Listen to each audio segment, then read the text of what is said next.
So I've been frying my potatoes here for a couple of minutes,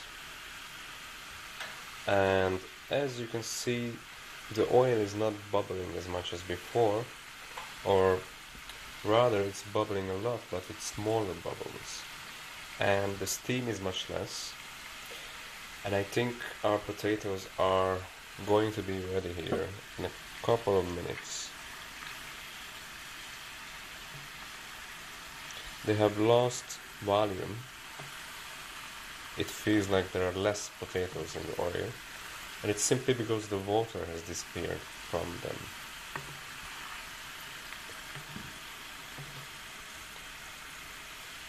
And they are half fried. They're completely cooked by now. They could be eaten as they are.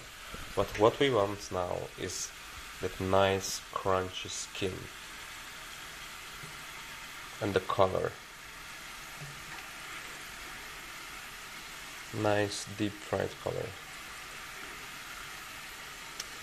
Of course, the longer we fry them, the crunchier and crispier they become. The more water they lose, the more fried and hard they become. But the way I like my fries or chips are when you have a little bit of softness left in parts of each potato chip. Maybe parts of it are fried, crunchy, but maybe the middle is a little bit soft. That's how I like it. And what I don't like is when they are not fried enough, when they are still a little bit raw inside, when they're just barely cooked and they don't have that nice crunchy fried surface, when they're just too soft or too uncooked, raw. So you can't be in a hurry with your fries, because these are just matters of minutes. If you let it fry an extra minute.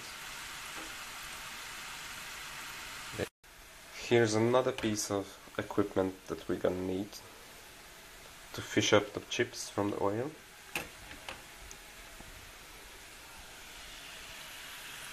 Here are the fries. I think a couple of more minutes, maybe 1-2 minutes. And as you can see now, when I stir them now, they have come up to the surface and they are not stuck on each other anymore, because they are smaller in volume. There is more space in the pan. They can float around individually, separately. Some are stuck together, and what I try to do is I try to break them up, but just carefully so I don't get oil spilled over me. So don't be aggressive here, just be soft in your movements, just be careful. They will divide, and if one or two are stuck together, it gives an extra dimension to the chips that you're eating. Those stuck together gets fried differently, and you might like it, you might dislike it, but we're not looking for perfection. We're looking for good food, homemade food. And that is the reason why I cut some of them in 1 millimeter thickness and some of them 2 and some 3, because I want some of them to be really crispy and hard, some of them softish in the middle, and some of them in between. And now we can see the potatoes up on the surface of them. They are not heavy down by the water anymore. They have floated up to the surface. They are dry. There is no more steam. And now the potatoes are getting fried. They are getting the crisp now. They've already cooked, all of them. And now they are getting hardish. And soon the time is arriving to pick them up from the oil. I think it's 1 And as you can see, the shells are getting color now. They are becoming dark brown. They used to be pale. Now they are nice bright color. And even some of the thinner chips have a nice brown color. Nice deep fried color. So I think it's time. They have a nice color now. Turn off the heat.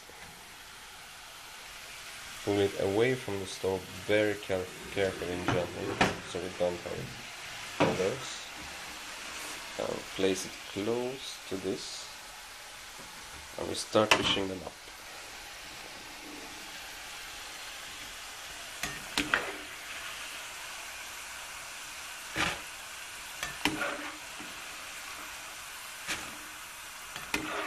It's a lot of chips. Temporeros, small ones. It's enough for 2 people, but I'm gonna eat it alone because I like it a lot. And I've got the munchies, so I gotta feed myself.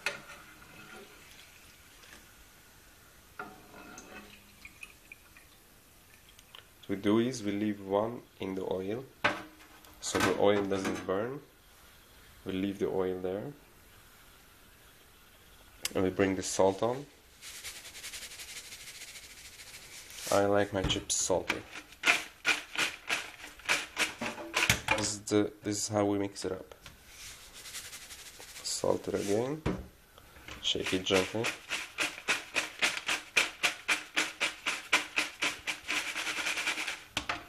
I'm not sure about the chili powder yet. I think sometimes I like my chips just salty, not just plain salty.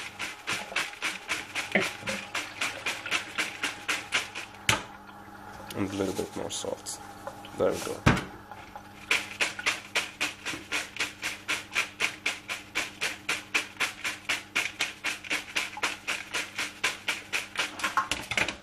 Alright, this I don't like to do. I don't like to waste any potato. Even if it falls down the sink, I usually save it. Put it over in a plate. And there you go. Ladies and gentlemen,